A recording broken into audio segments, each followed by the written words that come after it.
जय श्री कृष्णा। राधे राधे। श्री सत्यनारायण व्रत कथा का चौथा अध्याय। सूत जी बोले, वैश्य ने मंगलाचार करके यात्रा आरंभ की और अपने नगर को चला। उनके थोड़ी दूर चलने पर दंडी वेशधारी सत्यनारायण ने उनसे पूछा, हे साधु, तेरी नाव में क्या है? अभिमानी वणिक हंसता हुआ बोला, हे दंडी, आप क्यों पूछते हो? क्या धन लेने की इच्छा है? मेरी नाव में तो बेल और पत्ते भरे हैं। वैश्य का कठोर वचन सुनकर भगवान ने कहा, तुम्हारा वचन सत्य हो। दंडी ऐसा कहकर वहां से दूर चले गए और कुछ दूर जाकर समुद्र के किनारे बैठ गई। दंडी के जाने पर वैश्य ने नित्य क्रिया करने के बाद नाव को ऊंची उठी देखकर अचंभा किया और नाव में बेल पत्ते आदि देखकर मूर्छित हो जमीन पर गिर पड़ा। फिर मूर्छा खुलने पर अत्यंत शोक प्रकट करने लगा तथा उसका दामाद बोला, आप शोक न करें, यह दंडी का श्राप है, अतः उनकी शरण में चलना चाहिए, तभी हमारी मनोकामना पूरी होगी। दामाद के वचन सुनकर साधु वणिक दंडी के पास पहुंचा और अत्यंत भक्ति भाव से नमस्कार करके बोला, हे भगवान, आपकी माया से मोहित ब्रह्मा आदि भी आपके रूप को नहीं जानते, तब मैं अज्ञानी कैसे जान सकता हूँ? आप प्रसन्न होइए, मैं सामर्थ्य के अनुसार आपकी पूजा करूँगा, मेरी रक्षा करो और पहले के समान नौका में धन भर दो। उसके भक्ति युक्त चित्त वचन सुनकर भगवान प्रसन्न हो गए और उसकी इच्छानुसार वर देकर अंतर्ध्यान हो गए।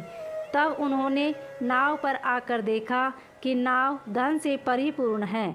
फिर वह भगवान सत्यनारायण का पूजन कर साथियों सहित अपने नगर को चला। जब अपने नगर के निकट पहुंचा, तब दूत को घर भेजा। दूत ने साधु के घर जा उसकी स्त्री को नमस्कार कर कहा कि साधु अपने दामाद सहित इस नगर के समीप आ गए हैं। ऐसा वचन सुन साधु की स्त्री ने बड़े हर्ष के साथ सत्यदेव का पूजन कर पुत्री से कहा, मैं अपने पति के दर्शन को जाती हूँ, तू कार्य पूर्ण कर शीघ्र आना। माता के ऐसे वचन सुनकर कलावती प्रसाद छोड़कर पति के पास गई। प्रसाद की अवज्ञा के कारण सत्यदेव रुष्ट हो उसके पति को नाव सहित पानी में डुबो दिया। कलावती अपने पति को न देखकर रोती हुई जमीन पर गिर गई। इस तरह नौका को डूबा हुआ तथा कन्या को रोता हुआ देख साधु दुखित हो बोला, हे प्रभु, मुझसे या मेरे परिवार से जो भूल हुई है उसे क्षमा करो। उसके दीन वचन सुनकर सत्यदेव प्रसन्न हो गए और आकाशवाणी हुई कि साधु, तेरी कन्या मेरे प्रसाद को छोड़कर आई है, इसलिए इसका पति अदृश्य हुआ है। यदि वह घर जाकर प्रसाद खाकर लौटे तो इसे पति अवश्य मिलेगा। ऐसी आकाशवाणी सुनकर कलावती ने घर पहुंचकर प्रसाद खाया, फिर आकर पति के दर्शन किए। तत्पश्चात साधु ने बंधु बांधवों सहित सत्यदेव का विधि पूर्वक पूजन किया। उस दिन से वह प्रत्येक पूर्णिमा को सत्यनारायण भगवान का पूजन एवं कथा करने लगा।